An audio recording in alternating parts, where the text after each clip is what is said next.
Assalamualaikum warahmatullahi wabarakatuh. Hai, saya Nur Latifah Fitri HM dan pembahasan kita kali ini adalah tentang pengolahan bahan nabati.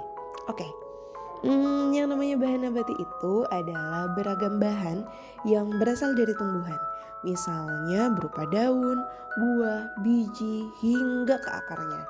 Nah, yang selanjutnya diolah dengan cara-cara tertentu untuk diperoleh sebuah produk. Yang dalam hal ini adalah sediaan farmasi berupa krim. Nah, krim sendiri itu berdasarkan Farmakope Indonesia edisi 6 tahun 2020, krim itu adalah sediaan setengah padat yang mengandung satu atau lebih bahan obat yang terlarut atau terdispersi dalam bahan dasar yang sesuai. Umumnya yang namanya krim ini itu diformulasikan dalam bentuk sediaan emulsi. Ingat gak emulsi apa? Emulsi itu adalah campuran air dan minyak. Jadi dalam pembuatannya selain tadi mengandung fase air dan fase minyak, tentunya juga terdapat emulgator. Emulgator inilah yang menyatukan dua fase tadi. Nah, sedangkan formula yang digunakan dalam hal ini yaitu ada asam stearat dan oleum olivarum itu sebagai fase minyak ya. Sedangkan untuk fase airnya itu ada aquades ataupun ekstrak cair dari bahan nabati yang tentunya dengan pelarut air itu sendiri. Nah, kemudian sedangkan untuk emulgatornya itu menggunakan triethanolamin atau TEA.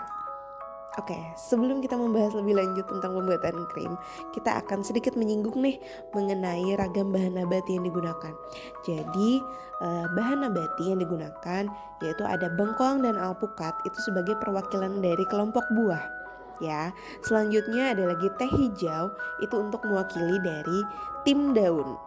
Nah, ada pula kopi dan beras itu sebagai wakil dari kelompok biji-bijian. Nah, bahan-bahan ini diproses sesuai dengan sifat zat dari masing-masing bahan agar diperoleh hasil yang maksimal. Misalnya, kita ambil contoh ya, ada alpukat yang menggunakan metode maserasi atau perendaman. Jadi yang namanya metode maserasi itu bahannya itu direndam dengan pelarut yang cocok. Dalam hal ini pelarut yang digunakan adalah etanol. Nah, ada pula teh hijau. Untuk teh hijau ini prosesnya itu cukup dengan penyeduhan dengan air panas selama 10 hingga 15 menit. Hasil dari proses ini adalah ekstrak tanaman yang selanjutnya akan dicampur dengan basis krim yang tadi sudah disebutkan ya. Nah, ngomong-ngomong tentang ekstrak sendiri itu sebenarnya kalau kita lihat berdasarkan konsistensinya itu terdiri atas 3 jenis, yaitu ada yang namanya ekstrak cair, bentuknya cairan gitu ya. Ada pula ekstrak kental. Kalau ekstrak kental itu dia benar-benar sudah mengental, kayak kecap tapi mungkin bisa lebih kental lagi begitu. Kemudian ada pula ekstrak kering. Nah, untuk ekstrak kering sendiri itu biasanya umumnya bentuknya itu sudah berupa bubuk gitu ya, serbuk begitu, karena dia benar-benar sudah kering.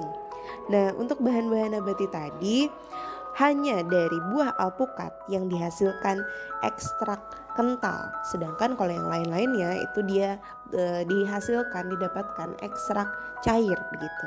Nah, hal ini kenapa? Dikarenakan pelarut yang digunakan dalam pembuatan ekstrak alpukat itu berupa etanol. Tadi kan kita ngomonginnya dalam maserasi pelarutnya etanol kan si alpukat. Nah, jadi si etanolnya ini itu sebelum dia diproses dalam pembuatan sediaan krim itu harus diuapkan terlebih dahulu untuk menghilangkan si etanol tadi. Makanya setelah etanolnya menguap itu diperoleh ekstrak kental. Selain itu, etanol sendiri itu bisa membuat krim itu jadi tidak stabil. Krimnya jadi pecah gitu, bisa nggak bisa bersatu antara fase air dan fase minyaknya. Nah, begitu. Kemudian hal ini tentunya bisa mengakibatkan saat pembuatan krim. Nah, kita masuk ke krim ya. Saat pembuatan krim itu harus menggunakan aquades sebagai fase airnya, karena tadi kan udah nggak ada lagi kan fase airnya kan. Ibaratnya si cairannya, si etanolnya kan sudah menguap. Jadi dan dihasilkan ekstrak kental sehingga nggak ada tuh fase airnya. Jadinya harus menggunakan aquades sebagai fase air. Sedangkan untuk bahan-bahan nabati yang lain itu kan tadi udah dibilang akan diperoleh ekstrak cair. Makanya dalam pembuatan krimnya itu nggak perlu lagi menggunakan aquades tambahan, dia langsung pakai si ekstrak cairnya itu. Nah, kita langsung masuk ke proses pembuatan krimnya ya. Jadi tahapan pertama itu ada asam stearat dan oleum olivarum itu dilebur terlebih dahulu di penanas air hingga dia benar-benar hingga dia meleleh kemudian benar-benar menyatu begitu. Selanjutnya ditambahkan tea yang sudah dilarutkan dalam air panas atau ekstrak cair dan diaduk hingga homogen. Kemudian dari campuran tersebut itu dipindahkan ke mortir panas yang kemudian ditambahkan dengan ekstrak cair dan digerus hingga terbentuk sediaan krim.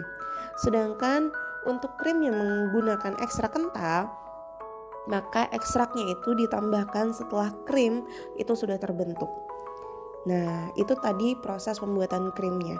Sedangkan ada pula kemarin itu yang melakukan pengujian terhadap uji daya lekat sediaan krim. Untuk standar dari proses uji daya lekat krim ini sendiri itu adalah tidak boleh kurang dari 4 detik. Begitu. Nah, selesai sudah proses pembuatan krim, artinya selesai sudah pembahasan kita kali ini. Semoga bisa bermanfaat. Assalamualaikum warahmatullahi wabarakatuh.